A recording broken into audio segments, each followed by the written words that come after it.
Hello and welcome to the Johnyboz podcast. I'm here with my wonderful guest, Nick from Corridor Digital. Nick, welcome. Hey, how's it going? Welcome to the podcast. Oh man, you have a live studio audience? Yeah. There's a bunch of them. They all paid too. It's a ticketed event. So, wow, I wasn't expecting that. Yeah, man, we're making money. Yeah. Yeah. So, well, it's an honor to be here, man. With the famous Johnyboz of the Johnyboz Awards. Of course. It's great to have you. It's like a dream, honestly. Right. I don't know if you saw in the inbox, but you hadn't signed the NDA and everything yet. No, I haven't. I like to sign those later. Yeah. Okay. All right. Well, yeah, deadline's coming up. So anyways, yeah. Anyways. All right. So Nick, welcome to the show. Great to have you. Thanks for doing this, man. I'm excited to pick your brain on all things, making videos, creativity, maybe movies, and yeah, man. So I kind of wanted to just start kind of going through your story.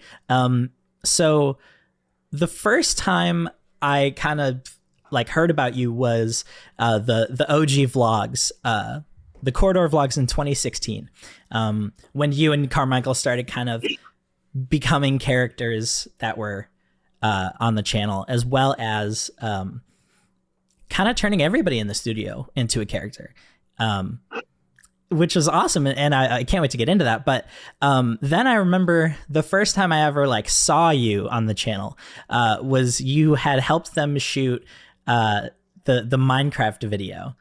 The last minecart, I believe. And yes. So, yeah, I remember seeing you there without a beard, but, holding a 7D and a shoulder rig. So let's start with that. How did that kind of come to be? Well, I mean, that was 2010, maybe 2011, late 2010. And I was at film school in Ventura, and I'd met Sam and Nico through Brett, I believe, and then through him, Clint, and, would visit Hunter Street where we work now, but they were all living there. Actually, where Brandon works now. Stressful Zero has the kind of the old Freddie Wong offices, and Brett was staying in the back rooms there. And yeah, I mean, I kind of met Sam and Nico a couple times just casually through that. And then they'd started making, Modern Warfare, and they dropped that, I think, a month prior to Nico posting a Facebook post saying, hey, anyone have a camera we can use? And I just bought a 7D that was used. So I was all stoked on my first DSLR. So yeah, I was yeah, I do. So that was the first thing I ever shot with those guys. And yeah, it was a very successful video, you could say. It went super viral. Yeah. And then, I was at film school. I think my first or second year of film school at that point, out of 3. And so, I was kind of busy with that, about an hour north of here in Ventura, north of LA, that is. Mm-hmm. And so I helped them with a couple other videos over those years. And then once film school ended, and after Corridor had started actually picking up steam as a real production company making videos for a couple of years now, I started coming in to help again more. And that turned into more part-time work, then contract work, and then the vlogs, and then that became full-time, and then it kept evolving. It's just kind of evolved naturally since 2011. So it's been pretty cool. That's awesome, man. That's super cool. So I'm curious, when you started kind of working with them, you were in film school. Had that been something that you had kind of always wanted to get into? Did you love movies as a kid? How'd you kind of find that interest? Sure. Yeah. I mean, no, since I can really remember, I think I've wanted to make movies. I was really fortunate to have a father and a mother that were both artists. But specifically, my dad was in the film industry, as you probably know from watching Corridor, because we've talked about it a couple times with the mummy memes and stuff. So yeah, he was working at ILM as a art director and a concept illustrator. for many years, most of my childhood. So I kind of grew up in that world, being able to, visit him and see all this cool stuff. Like he's drawing ships and mummies and, knights and stuff for a living. I'm like, whoa, this is cool. Movies, that's pretty fun. You get to use your imagination and just, I was always pretty imaginative. So yeah, I mean, I knew what I wanted to do, and I've been very grateful for that, because not everyone has that. So at the very least, if you know what you want to do, it makes things a little bit easier, just in terms of like planning your life, Yeah. So absolutely. In that sense, I'm happy. Yeah, nice, man. That's awesome. I can imagine that your parents were supportive of this new interest too. Totally, yeah. I mean, I think they were very supportive. They definitely were very supportive. I mean, I didn't really go into like drawing and stuff, which is my dad's forte, but he always, I think, had a storytelling, or has a storytelling sensibility, and he's always talked about making films and stuff. So I think, he enjoyed helping me out with that stuff and kind of talking to me and guiding me, honestly, a lot about like, shots and like how to shoot and how to cut stuff together. Like, he used to sit there and help me edit before I knew how, when I was a little kid, like 8 to 10 years old. I was like, I don't know how to do this. So yeah, it was really fun. It was good bonding. Yeah. That's awesome, man. That's great. And because, I brought up the supportive thing because I also had parents that were totally just like, yeah, go for it. Do what you want. But you still have to go to college, but go ahead. Yeah.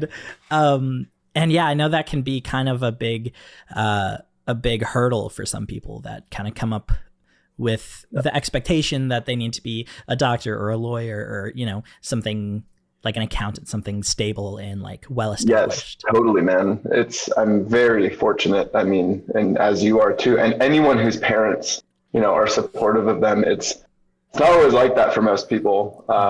And the amount of people who have had to fight that, including like my mom, in some sense had to kind of, go and forge her own way in the arts. And none of her family really was, came from that world. So, whereas my dad's family is all kind of artists going back generations. So it's just kind of this funny, like melding. I joke around a lot saying, like, a lot of people, like you were saying, their parents are like, you have to be a doctor or a lawyer. And like, my parents were like, you have to be into art or else you're shunned, you're disowned. If you go, you can't be in real estate. Right. That wouldn't be proper. Yeah. So I'm definitely, I'm following in the family footsteps for sure, or trying to. I love it. But definitely, there's been no YouTubers in the family yet. Yeah. So. Okay. Yeah. It's like you can't go hang out with your friends until you finish that short film edit. Seriously, yeah. You gotta finish it up, man. Get the color correction. that music is still temp music. Yeah. Well, that's awesome, man. So you're working at Corridor. It's starting to become more of a consistent thing for you. Was there like an initial pitch or meeting for once you guys started doing those vlogs in 2016? I guess so. I probably wasn't there for it though. So it was, 2015-ish, I think. So I've been out of school for like a year and a half, freelancing, doing, shooting stuff and editing stuff for a while. And it was up and down. And then I get a call from Nico and he's like, hey, we need an editor for the Snapchat series. Oh, okay. And I was like, sure, I'll do that. And dude, it was like AT&T money, like actual, like real money. I wasn't having to haggle for a rate. The rate was like, oh, whoa, that's real money for the first time in my life. It was like, I'm being paid a fair wage. So that job lasted, a number of months, probably like half a year. It was called Snapper Hero. Mm-hmm. And it was a super janky, like technically janky, that is a Snapchat series that was not an official Snapchat series. It was a series that was being produced by AT&T mm-hmm.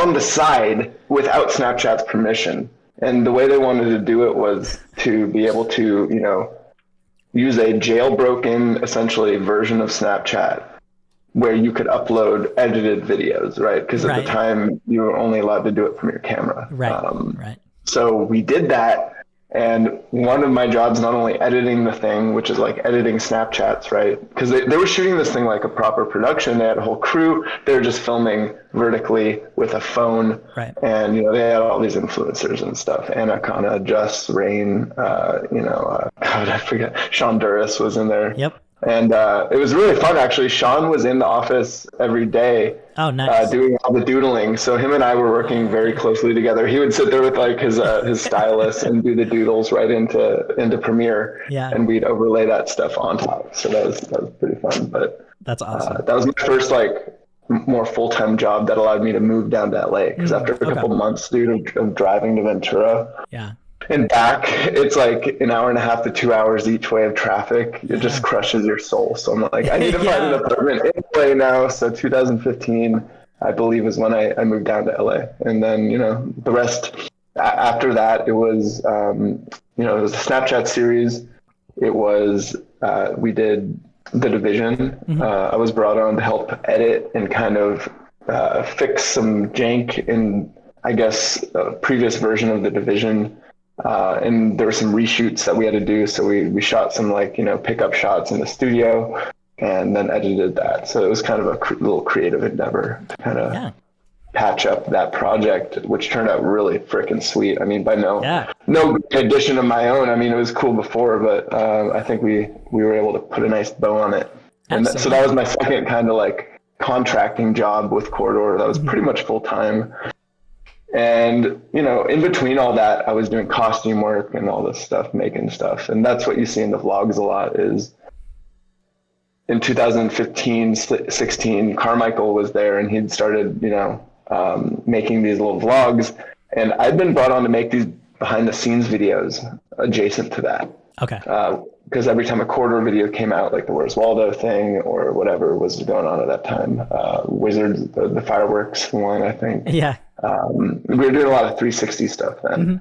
I was making these behind the scenes videos, and there was a certain point where Nico was just like, let's not do behind the scenes videos anymore. Let's just do these vlogs. And Carmichael was really stoked about that too, because vlogs were just popping off at the time. Yeah. So it was really Carmichael's, inspiration, I think, that led to the vlogs being how they were, at least in that first year, where they're very raw and like just fast and gritty. Yeah. And we still, to this day, like kind of look at that like as a shining example of how you don't need high production value to make something that's really entertaining and like really interesting and compelling. Totally. So it's kind of coming full circle actually with Quarter Crew back to that, but we can get to that later.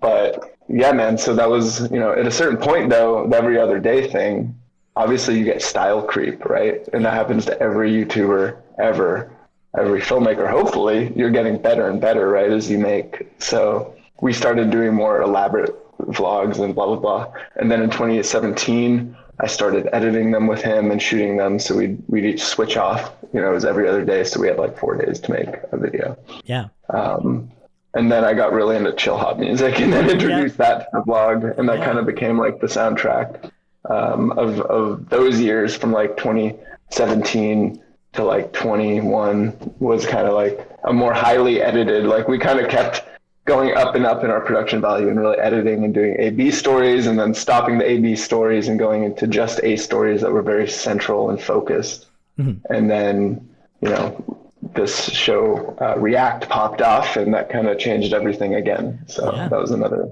metamorphosis of Corridor Crew. So a quick note about Snapper Hero. Turns out that was actually our first collab because I was in there as, I was credited as Troll Kid. Oh yeah, dude. So I was like, Sam was like, okay, just put a bunch of like chips all over your stomach and like look really tired and like, yeah. So that was fun. I remember that cameo. Yes. Yeah. Good times, man.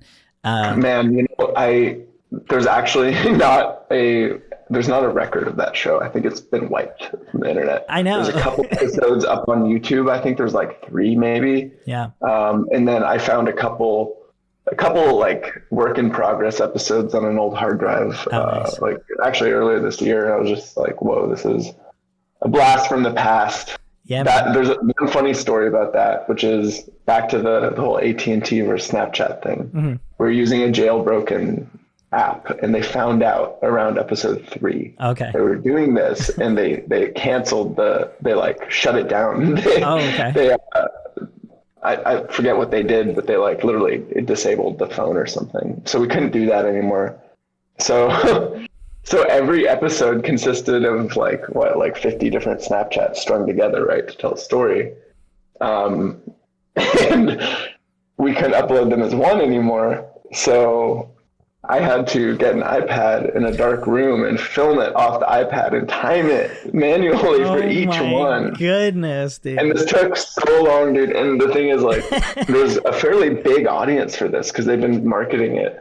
So I would not be able to fuck up because people were watching them faster than I could upload. So like the first like couple thousand people who saw it would have to like wait for me to keep uploading. Yeah. And that obviously leads to audience drop off. So I was like, I need to do this as fast and smooth as possible so there's not a huge delay here. But we got very good at that. So yeah.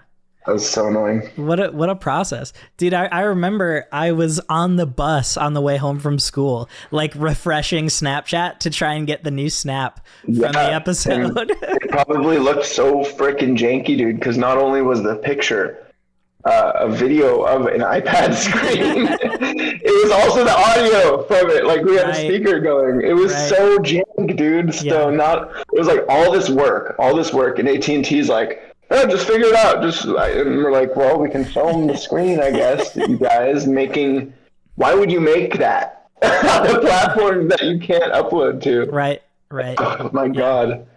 Oh man, dude, you wonder where the money comes from, That's crazy. Man, what a story. Was there a certain point where you were like, okay, I am like an employee of Corridor now, like this is my workplace, and did that ever kind of cement itself for you? I mean, it was kind of a gradual thing. I mean, it always felt like a bit of like a home base. It was kind of the home base in LA because it was like that was the first destination I visited basically when I'd go down to LA to visit Brett and Clint, and hang out with those guys. So it's like it was a familiar area, and like actually the first time I ever went down there was for my friend Andrew Kadikian's documentary. He was making a documentary about YouTubers, and I was his camera guy filming it for him. Oh, cool. So we went to interview Freddie, who is living where we work now, where our studio is, upstairs in the loft. In San Benito, we're there just on their computers. So that's the first time I met all 3 of them. Nice. And that was probably like a year before we did the Minecraft video. It was a good while before. So yeah, in high school, the vlogs were like my TV show. It would be like, oh, did they upload yet? Oh my gosh, I gotta get home from work, or I can't wait until I can like go watch that next video. Which I don't know. It's just a very difficult thing to do to like makes people invested in something and make people pay attention to something, especially when there's a billion other YouTubers and there's all these streaming services and everything. I mean, I remember you guys made a story out of like, you couldn't find any gummy worms, and Ren got mad and like went to the store, bought a bunch of gummy worms, and gave everyone gummy worms. And I remember being like, hell yeah, he got those gummy worms. Like, yeah, oh, man. It was just, I mean, we had a very small audience, but it definitely felt like we were getting to take people along on some adventures, or it was really fun making things for the audience we knew and appreciated, and we knew would appreciate the stories we were telling as well. So it was definitely like a feedback loop in terms of our awareness of what the audience wanted, and kind of, I don't know, like it was very rewarding, even though we were only getting like 50K views probably on the vlog. Yeah. Barely passing 100K views after a couple of years, I think. It wasn't until the React show really broke into a bigger audience that we started getting views in the couple hundreds of thousands. Aside from like some videos, like we had the like GoPro series, like putting GoPros on stuff. Yeah. Those videos would break out and go viral legitimately. So there were some, obviously it was always the goal to do that, but we had A and B stories and there was a lot going on. So yeah. I don't know if it was like the widest reaching stuff. But. Yeah.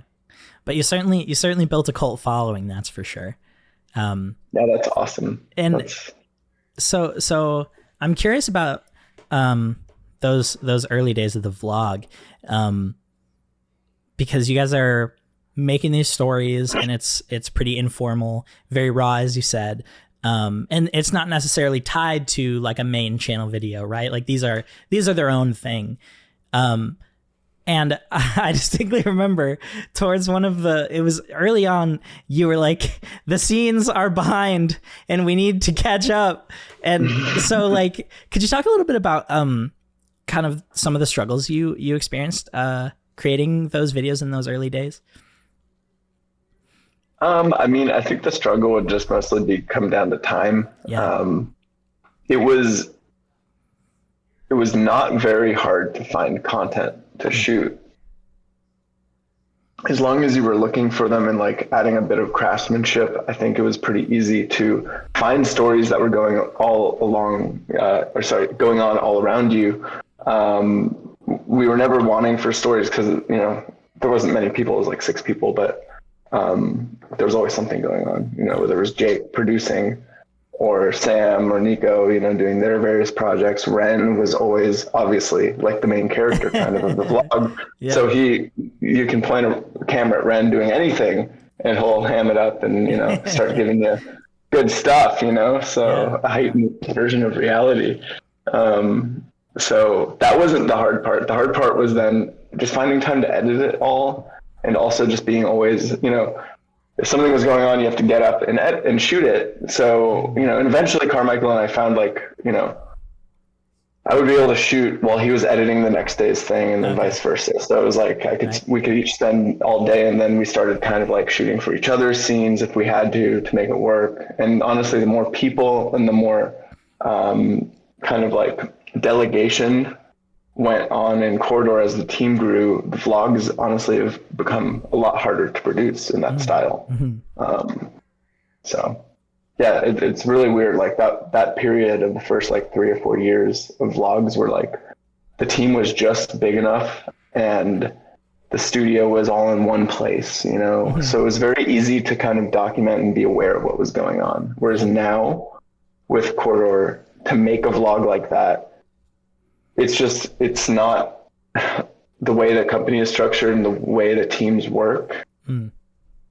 There's no room for that really anymore, because it's, as anything, as you get more people, you can't just be loosey-goosey about it, Right. So it breaks down. So it's just been an interest, and nothing changed like that. It was a very gradual change, and change needs to happen. And that's why I think Corridor survived, is because we've always adapted with whatever the natural adaptation is at the time. Yeah. And we're doing that still. Like the last, last week, honestly, we just spent strategizing about what are we going to change and what are we going to, do next year that's different. So yeah, the hardest part about the vlogs was the time, and, just making sure you didn't put too much effort into something and it puts you behind, because we wanted to be upholdent of our promise of every other day to people, so but it was a fun challenge. There were some late nights though, there were some sweaty nights where it was like, oh man, I gotta take a shower. I've been here for a couple of days now. I remember Alicia came in one time to pick up Carmichael, and like I'd been there for like probably a day and a half, just like editing some big video, like a GoPro video I think, and like I swear she could physically smell me. Like, like if you can smell yourself, bro, it's bad. Yeah, so, right. I know it's probably TMI, but it was getting sweaty in there for sure. Yeah. Honestly, like there's one thing I'm really happy about is like there's not that many late nights anymore. Like we don't push people. We've been able to alleviate that pressure on people, which is like so good for the work-life balance, because it was really weighing on both of us, especially Carmichael. Yeah. how's it going? It's me, Johnyboz, the host of the Johnyboz podcast. I hope you're enjoying this week's episode. It was definitely a ton of fun to make. And if you are enjoying it, I would really appreciate it if you could leave a review for the show either on Apple Podcasts or Spotify. I like 5 stars. I like 10 out of 10. I like certified fresh. I like 100%. I kind of crave validation. It's kind of like a drug to me. And if you give that to me, I'll be riding high just a little bit longer. A lot of people have already given this show a bunch of positive reviews, which is cool because I've only released 1 episode before this one. So, wow. I'm on fire. Here, let's take a look at this review from Stephanie in Florida. Hey, Steph. Stephanie says, thank you so much for this podcast. It's so important to me. It's more important to me than my husband. I actually divorced him because I realized I didn't love him as much as I love this podcast. Please upload more episodes. I'm dying over here. Wow, Steph, thank you so much. That's so kind. And at the same time, I just deserve it. Like it just kind of makes sense because I am that good and the show is that good. So yeah, be like Steph, leave me a review and, I'll feel great about it. I love what you were saying about kind of how Corridor's adapted through the years. There's almost like different eras of Corridor and Corridor Crew. And that I feel like you said, it is totally what I see as kind of the key to your guys' longevity, because there's a lot of channels that will keep doing their same thing, and there's a peak and then there's a fall, and it's interesting to kind of see YouTube change over time, and see what people watch or gravitate to change over time. How did like that whole React series start? It was just like a one-off kind of when you first made it, right? Yeah, well, it wasn't meant to be a real series. I mean, it was like that kind of came with the idea. It's like, obviously React is a very repeatable format. So if you call anything React, it's going to be repeatable, hopefully. Yeah. But what I had no idea about was how popular that was going to be and how many people really want to know about VFX, and the magic behind it. So it was kind of a happy accident. We were thinking about seriously considering moving out of LA Corridor. Oh, wow. So that year, I think it was like 2018, 17 or 18, we'd been doing some company trips, and, Jake, Sam, and Nico had made us all offers about like, yo, we are going to move the company to one of 3 cities, the Twin Cities, Austin, Texas, or Portland, Oregon. Yeah. And obviously Sam, Nico, and Jake are from the Twin Cities. But, none of us liked that idea. It was very far away from the West Coast, very cold. Yeah. So it kind of came down to Oregon or Austin. And then eventually it was down to Austin. Yeah. And, I was ready to move. I think it would have been a fun chapter, but we'd done a Portland trip. We went up there, checked it out. It was cool. Very nice place, I guess. We did an Austin trip. It was very cool as well. Very rainy. Yeah. Beautiful. And during that trip, we had to get content because we were all going, right? Because it was a company trip. It was an exploratory venture. So everyone needed to be there to be able to take in the city. So one of the videos, was like, man, we should bank a video that we can put out. And it's like, well, we could react to the Sonic trailer and tell people why it's bad, because that had just gone viral. Yeah. It was really gross. And there was a video we did earlier that year, I think, like why muzzle flashes are wrong in movies or something, I believe. And that was essentially Nico and I think Sam sitting down and just pointing at a computer screen and saying, look, this is wrong, that's wrong, that's wrong. That video got like 1 million views, like way crazy out of our normal viewership range and into a new audience. And it was awesome. So looking at that, it was like, wait a second, Sonic's bad and these guys talk about bad effects. Whoa. Right. No, yeah, maybe there's something here. So, and then, Carmichael is a very creatively passionate and excited person, energetic, I would say. Like, I'm more like chill, and like I'll do something, like I'll follow through with it, but I'm like very like low key about it. He got really into this thing and was like, we should like get a couch, and like we started thinking about the set and stuff, and we were gonna do it in the Minecraft hallway for a while with like that behind him. And then Carmichael was like, no, let's actually get him in the studio.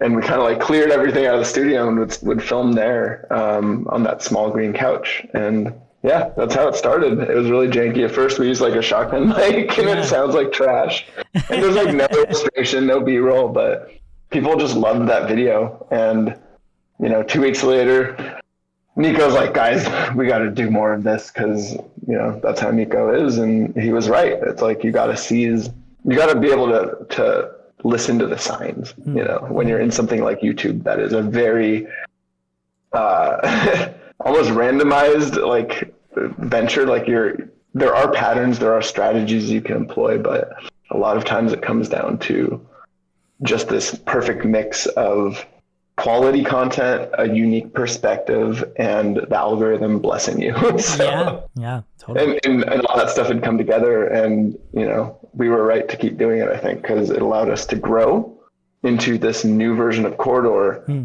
I think better version of Corridor, or at least the one that it just naturally has to grow into. Yeah. Totally. That's awesome. I remember just being floored. I was like, wait a minute, these are getting 1 million views every week. Like, that's crazy. The series totally took off. It was so cool to watch from the outside as well, because it's just fun. Like, it's just fun to see people in their field talking about their expertise. Like, I feel like that's always really captivating. And totally. It's one of the most powerful formats on YouTube for anyone. Yeah. I was just talking to my friend and I was like, you know, I really just love conversations. Like, I just love talking to people. And that is like, you guys definitely capture a little bit of that in that series. It's just talking about the creative process, about visual effects, about the struggles of time crunches and everything. And yeah, it's just like a very human thing to just share information, you know, at its core, I suppose. Totally, man. It's very rewarding to make that show. And like for 4 years to know that we've been able to make so much content. It's like you could sit down and basically get a very basic level education in not only visual effects, but kind of filmmaking and like storytelling, I think, you know, and hopefully feel like you're just hanging out with your friends while you do it. So yeah, that's super rewarding for me. Even, you know, I never imagined I'd be doing YouTube and doing kind of edutainment content, honestly. Yeah. But, you know, even though it's not like a feature film, it's like just as many people are seeing it and they're learning more from it and taking something valuable and probably inspiration, which is crazy. So yeah, that's something I'm so grateful for. Like, it's really cool and it's awesome. We can still do it, you know? Yeah. So yeah. Absolutely. And there's so much to talk about. It's like, oh my God, there's so many awesome movies we haven't even touched on yet. Right. Yeah. Yeah. I mean, as long as people keep watching, we'll keep nerding out about it. Absolutely. So what is like your main role with that series? Are you the editor? Do you shoot them, etc.? So my official title at Corridor is showrunner of the Corridor Crew channel. Okay. Now what that really means is kind of producer, kind of director, kind of shooter, and kind of editor. Okay. It's a very like collaborative environment that we've built, luckily. But you know, my day-to-day with the React show, there's like a horn outside. Oh. Dude, this is so LA. There's an ice cream man that comes by at like 5 p.m. every night once it's dark. Oh yeah, okay. It's like, dude, no one wants ice cream in winter once it's dark. Come on. Yeah. Not the time. But it's more power to him. Good for him. He's on that grind. Yeah. He's on the grind. And the React grind kind of breaks down to, like, normally I'll shoot the show. I like to be behind the camera so I can kind of like, you know, ask questions and direct the guys as they kind of like help them get through the scenes and make sure the points are all laid out pretty well. And we've covered each point in depth enough. A lot of times it's simple stuff like, can you define what you just said a bit better? Yeah. But it's really rewarding to shoot that, and then I give the footage over to Chase, and Chase is an amazing editor. He kind of like is he is the lead editor on that show. And we have a team of like 2 to 3 other editors who help him on the React show, getting cut downs of the footage, because it's hours of footage.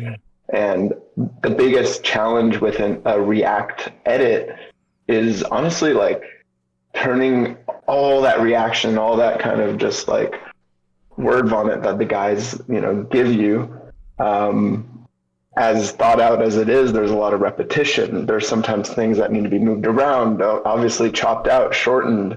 It drags a lot. They go on tangents, like weird tangents all the time. Sometimes they're good, sometimes they're bad. So it's a lot of brain power as an editor, just knowing how to pace that out before you even get to illustrating it. And Chase has gotten really, really good at being able to arrange that, curate what's being talked about. And, so he'll generally, with the editor who's on that episode, if it's not his episode, because we have, 3 to 4 being worked on at any given time, he'll, once him or the editor are at a fine cut, we call it a fine cut stage, which is everything's been compressed. The ums, ahs, so's, buts are all cut out. The repetitions cut out. It is, you could close your eyes and it would sound like, pretty thought out, and it would flow well. That's a fine cut.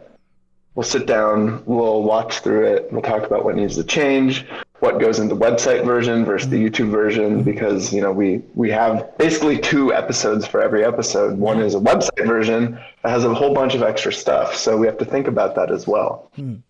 So it's a lot of editing, and then the last 2 to 3 days of the edit, in a week-long edit, are illustrating it. And that's the thing that has really been, when I say style creep, it's like we've really had a style creep in the quality of our illustrations. The B-roll that Chase and the editors put over is pretty high quality stuff for the amount of content they're making every week. So we try to keep that standard, and Chase is killing it. So, and all the editors are. Yeah. I was gonna say, the production quality of that show also definitely increased over time.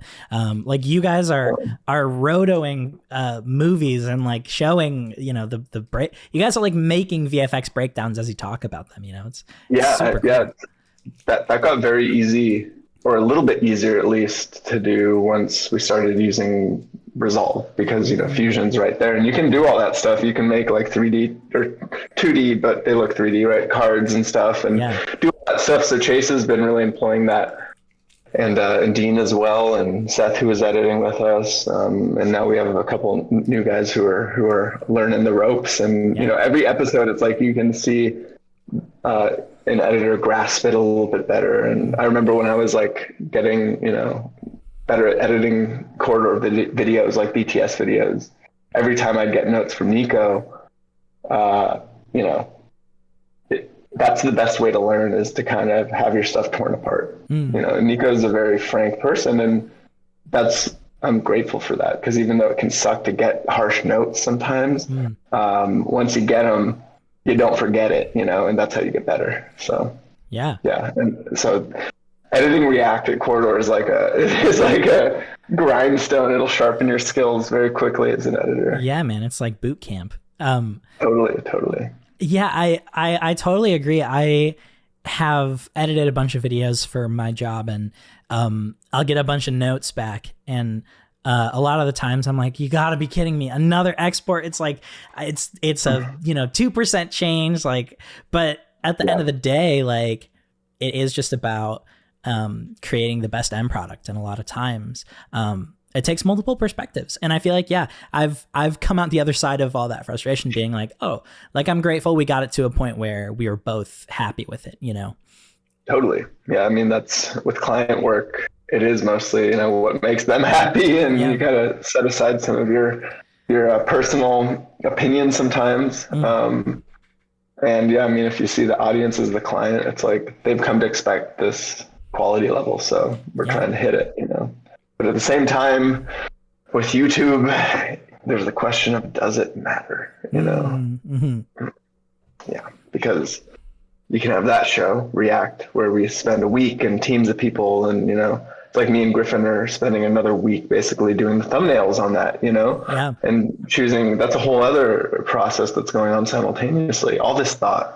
And then you have, you know, people who just react to YouTube videos and don't cut it and upload it, and it's like billions of views or whatever. So, you know, it makes you wonder, but at the same time, I don't know. Someone's got to put effort into the videos. Yeah. Well, I'm excited for the pivot of Corridor to go to reacting to TikToks on a green screen and just zero editing. You know, I think we're actually going to go fully AI created content. just Sierra Vega reacting. The Sierra Vega to crazy TikToks. I can't wait. That'll be perfect. Yeah, man. No, that's so true. Like, it's the natural progression of things. Yeah, it just makes sense. Corridor's final form, the AI. No, AI is a horrible word on the internet. People get scared when you say that. I know. I think this video just got flagged. We're now controversial. Okay, so you are the showrunner, and you're shooting, you're kind of directing as well. Are you editing anything else for Corridor, or is the show running kind of your main focus at the moment? Yeah, so there's a couple things that kind of entails. It's like the show running is like basically it's overall like creative, in addition to obviously Sam, Nico, Jake, and Ren are all very involved in the Corridor Crew channel. So like, you know, the five of us are kind of making these decisions, choosing videos, like what are the videos we're going to make, right? Like what's the direction of the channel? And then it's up to me once we decide that to get it, to make sure that is then delegated and done at quality, you know, that I want to keep it at, and we all do. So it's kind of an overall like post-production role, honestly. Mm-hmm. But in that, I also get to direct videos as well. So, you know, each person at Corridor, at least the ones that are on the crew team, you know, like me, Dean, Matt, let's see who else. Well, Seth was for a while. Austin now is doing a lot of stuff. Like, I feel like he's going to be kind of the next one. Daniel, of course, who moved from doing the Crew Cut show to now helping on the crew channel. Yeah. These guys are all like so freaking independently talented. What we've been trying to do recently for the, you know, the Corridor Crew videos that aren't the React show, is have each of them direct their own ones, you know, on kind of a scattered system of an overlapping system. So it's like 3 weeks to make a video, you know, and, you know, for instance, like the Predator, a thermal camera video that Jake and I just made, that was just me and Jake making our video like we always do. Yeah. I directed it, I shot it, I worked with him on it, I edited it, brought it fully to completion. Yeah. And that's kind of how it works mostly at Corridor. Like that gives everyone kind of autonomy to do their own thing and still kind of like be working towards the bigger goal of the channel. So that's something, obviously, I don't do as many of those because my days are filled with doing all the other like production and marketing stuff as well for multiple videos. Yeah. But yeah, about, you know, probably take like a handful of Corridor Crew videos every year that I direct, which is really fun. And then also some Corridor videos as well. So I still love like coming up with Corridor video concepts and pitching those and shooting them when I can. So yeah, there's another one coming out. Very excited about in January. We're gonna be putting it out. I just wrapped it last week. Oh, awesome! Very exciting. I love that. The crew channel kind of has evolved into multiple things. So you're getting that React show, and then you're also just getting those like Corridor Crew episodes of, you know, Jake doing something goofy or you guys, you know, messing around, and it's nice to have that variety too. You guys have really curated like a great team, you know. Totally. Yeah, we've been very fortunate to be able to do that. It's like a lot of work has actually gone into that on Jake's part, especially, you know, because the way we've hired for the last 5 years probably has been through a submission process that's pretty rigorous. Yeah. And not only, you know, not only for the skill involved, but you have to also be able to be on camera, you know. So that is something we take into account as YouTubers. Yeah, So yeah. it's a little bit of a weird hiring process. Right, So, right. someone made a video that was really like triggered by it. Actually, it was interesting to see that perspective, because we just see it as the best way to vet people. Right? It's like, let's see what you do. What we do is we give the editors raw footage. We just say, here's raw footage, download it, send us the edit, and you know, and we'll go through it. And Jake goes through everyone. Yeah. At least watches the first couple minutes of everyone, because if you don't hook us in the first couple minutes, I'm sorry, like it's YouTube. You got to do that. So that's the first test. Absolutely. You know? Focus on your first minute. It's important. Right. But still, it's so many. Like we got thousands and thousands last round, and everyone's so talented. But I mean, you got to choose the best. So we're very fortunate to be able to do that. Yeah. I remember I actually did an edit for you guys one time. I went through the process and like I downloaded all the footage and stuff. Wait, which footage was it? It was when you guys visited the plant store and you all bought plants. Nice. Yeah. And then also had the bit about the desks and everything. And I was like, wow, there's a ton of footage. Like, of course, you know, you see the final product and you're like, oh, that was like a great video. That was really fun. But it wasn't until I like, you know, sat down in front of all of it and I was like, wow, that is a ton of work. Like there's a lot. Like, which story do I choose? Yeah. Yeah. There's a lot to sift through. There's a lot of different stuff. Yeah.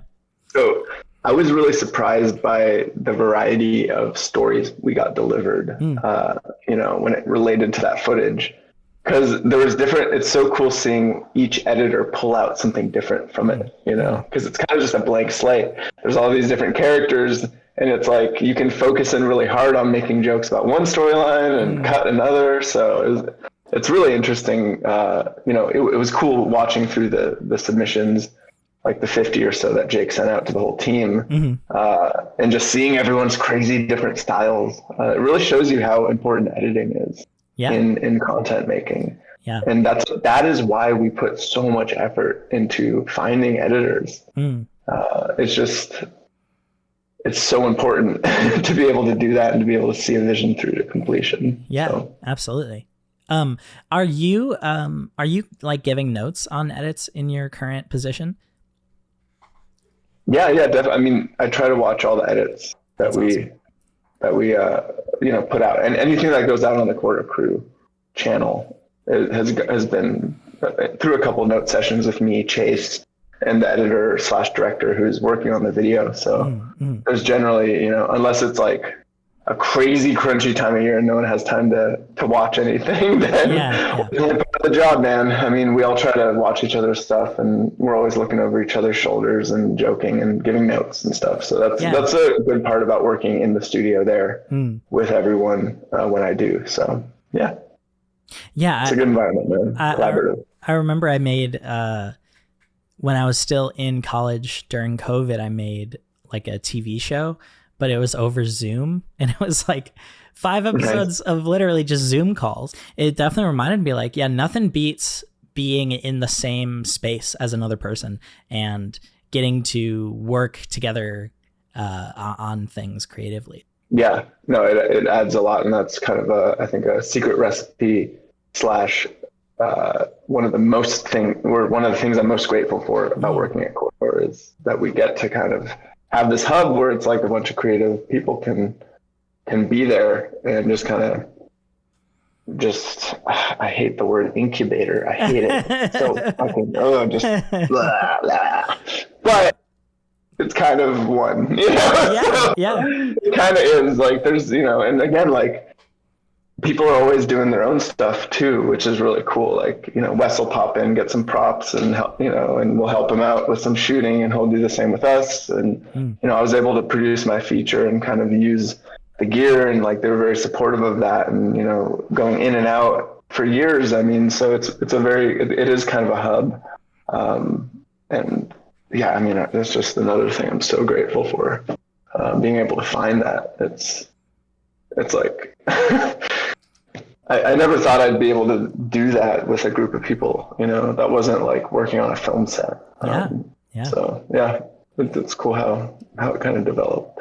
Absolutely. I hope we can keep it that way. And I hope, we can keep changing and be able to stay alive on YouTube and not have to like scatter to the winds and make TikToks. Right. So we'll see. I think we might have to. But. Yeah. Well, we'll see. But, speaking of working on other things, like you had just said, you made a freaking movie, man. I did, man. Yeah, that was a long time. Yeah. In my life. No, it was awesome. So it's called The Girl in the Backseat. It is out. It's on Amazon Prime, right? It's on Amazon Prime. You can rent it there, or it's on Tubi for free in the US. There you go. It was supposed to be in Canada, I believe, on Amazon and maybe in Tubi, but that's been delayed. So soon it'll be in Canada. It is also in England too, so you can rent it there. There you go. And then it's in some other territories. We're still trying to sell it internationally. Yeah. So. But yeah, if you're in the US, check it out for sure. Check it out, folks. Okay, yeah. So what was how did that come to be? I'm sure it was a long-term project for you. Yeah, it was during COVID. Me and my friend Chris and his wife Kika decided to all go in and co-produce this film that they had written a couple of years before. It was her story idea. He wrote the screenplay. And they needed someone to kind of take the reins and direct it and get it made. So that's where I stepped in. And it was the perfect story to make during COVID, which really got me excited because it was, two characters. It's a story about human trafficking. A woman gets abducted by this Tinder date, essentially. And it's a really, can I swear, it's a effed up road trip movie. All right. It's a road trip movie, but she doesn't want to be there, so... it's dark. It's a dark film.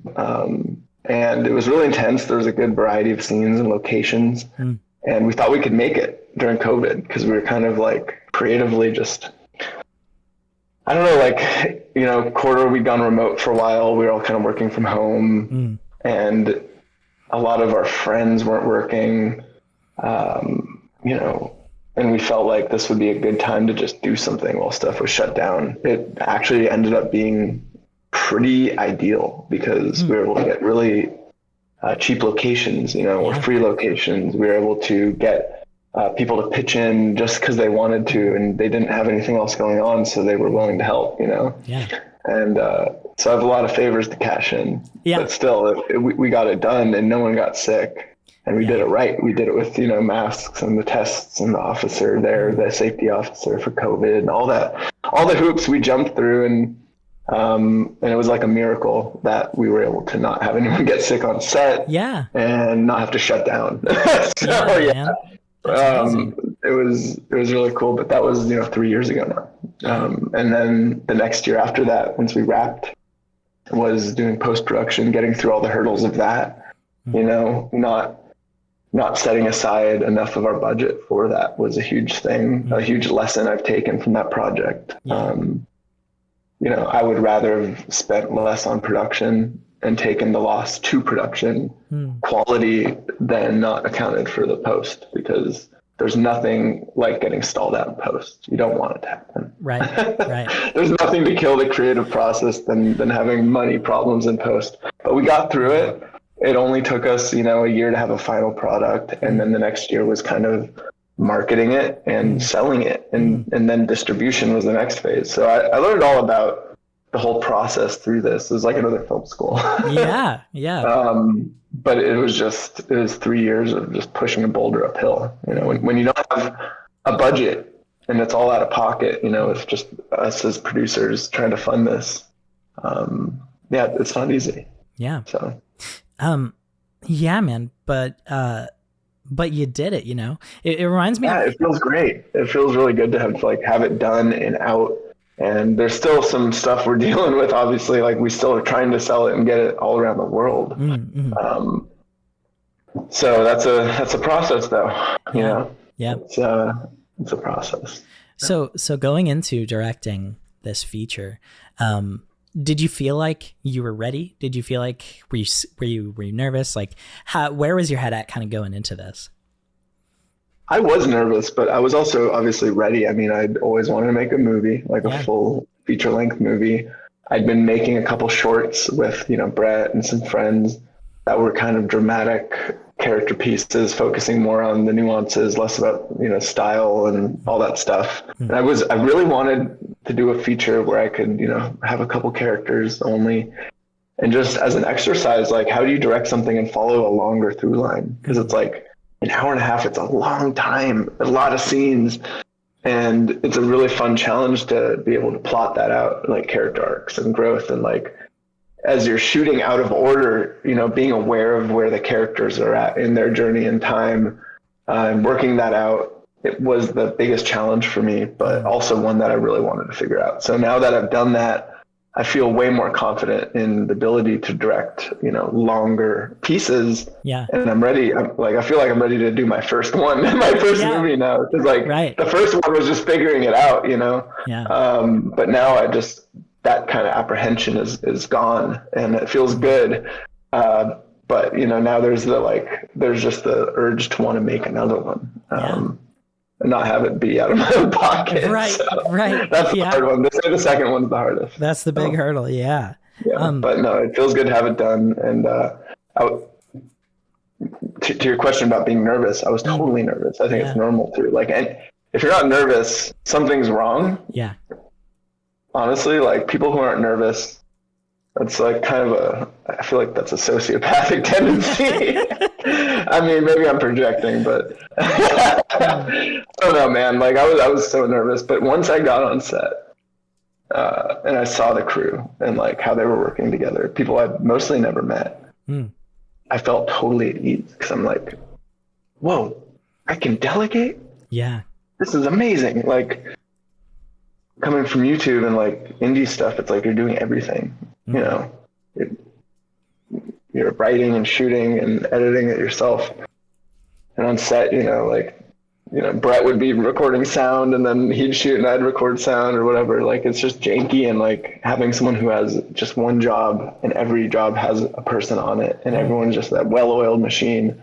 All my fear by the end of the day was gone. And I was like, okay, we can just have fun with this now. Like, I can just focus only on directing these actors. That was so nice, man. Like, even though I love shooting and I love cinematography, once I let go of that, it was so freeing as a director. It was like the first time I'd really been able to direct, dude. Like, because it was the first time I'd only been able to, or that I had the luxury of being able to only focus on directing, if that makes sense. Right. So. Yeah. Congrats, man. It's such an achievement, Thanks, Yeah. Did you end up going the David Fincher route and doing 300 takes per shot? Or Oh heck no, dude. We didn't have the luxury of that. We had to go so fast. It was like 3 takes maybe. There's some scenes, like some of the most emotional scenes in the film were some of our most rushed, just because it always works out like that, right? Yep. So there's some scenes that I wish I'd had a couple more takes on, because it's like you could feel that we're almost getting there, but we didn't have the time. And that is the biggest hurdle. That's the biggest difference between indie filmmaking and big budget filmmaking, is they have the time. They have the time not only on set but before to plan and to have people getting every detail right, so that you maximize the efficiency once you're there with everyone. And we didn't have any of that. It's like the first part of the day is you figure it out, like where do the lights go? Because you've just gone on set, because you have it for one day only, and you got to block it out right there, gritty. So but that's also the adrenaline rush, right? Like you get there and then it's a blur and then you leave. Honestly, and then you do that for like 20 days, and then you sit down with a hard drive of footage and you're like, right, what do we got here? Just hoping that you captured what you wanted to. I've written a few feature films, but I've never I've never produced anything. So I'm curious, like, do you have any kind of key takeaways now that you've kind of gone through the entire process and seen it through? If the script isn't as strong as it possibly can be, you don't want to put yourself in the position where you have to go and fix it later. Make sure the script is as solid as you can make it for what you're shooting. And there were some points in our script not that it wasn't good, it just wasn't written for the budget we had. So we had to make some changes, you know, and kind of adapt it. And, you know, we didn't have the luxury, because when we started to make this, it was like, we're shooting in like 3 months. So we had to be like lightning speed. Yeah. And it just started and it just went fast. So we didn't have time to really make those adaptations to the screenplay to get it to the level of the budget we had. So there were times on set where I'd be out going to Chris, who's acting, he was co-starring, but he's also the writer. And we'd have to talk about like, hey, how do we change this dialogue or this to like either take out this aspect that we cut from this like script here, or how do we change it to like maybe set us up for something that's going to be cheaper to pull off? Yeah. You know, like, and there were some things I added too as a director that also put our budget up. So it was like, that was partly my fault for increasing the budget, like the robbery scene. There's a robbery scene in a pharmacy that I added in, and that was like a pretty expensive day. Yeah. So, you know, you have to make concessions in other scenes. But overall, I mean, the reason we made the film was because we all thought the script was like the perfect low budget indie thing that still had a really like impactful message, and was producible on the budget we had. So yeah, I'd say, man, like focusing on writing like you're doing, that's probably one of the most like, I don't know, wise things you can do as a filmmaker. Yeah. It's something that I have always struggled with. So I respect it immensely. Yeah. I've come to the conclusion that I'm not a writer, man. Like I love storytelling. I'm a storyteller, but I'm not a screenplay writer. Right. If that makes sense. Yeah. Like I really struggle with the nitty gritty of the writing. Yeah. When it gets into more dialogue-y stuff. I love writing action. I love writing like characters and stories, but it's been also very freeing to just be like, I would rather just collaborate with someone who's a professional, you know, to do that part. Yeah. And let their talent just elevate the whole thing instead of just being like, oh, I'm an auteur, I can do it all myself. So, you know, yeah. And I only kind of accepted it after doing this movie and working with Chris's script on The Girl in the Backseat, where it was like, hey, I can have just as much fun directing something I didn't write, and that maybe I did a pass on, but still I like had a chance to put my fingers in the mix. But it was Chris's script that I was then taking and getting to elevate, hopefully. Yeah, So yeah. Hell yeah, that's awesome, man. And you know, it's cool to have seen kind of the evolution from you know, freelancing and then kind of doing like your indie thing, and then it's, you know, just you and Carmichael, and then suddenly you're working with a bigger team of people, and you know, there's all these tasks delegated, and it's kind of like a well-oiled machine now. Yeah, it's very crazy to think about, man. Where it all started from. Yeah, dude, it's awesome to see. Yeah, everyone needs to go watch The Girl in the Backseat. And if you do watch it and you feel like maybe leaving a little rating or a review, even short as it may be, and you know, keep it honest too. You don't need to just say, hey, it's great. Like again, like the harshest criticism is the best thing to learn from, and I really want real feedback on this, because I only want to make the next one better. So absolutely, yeah, any reviews or thoughts would be much appreciated. We will be reading them. So yeah. All right, yeah, check it out. And yeah, thanks again, Nick. This was really fun. It was great to chat with you, man. Dude, Johnny, thank you for having me, man. Yeah, let's do it again sometime. What a great conversation. Thanks again to Nick for coming on the podcast. It was a ton of fun to just chat with him about creativity and all things Corridor. I've been a huge fan of Corridor for a long time, so this was like an extra special episode for me. And thank you for checking out this episode. I've really been enjoying making this.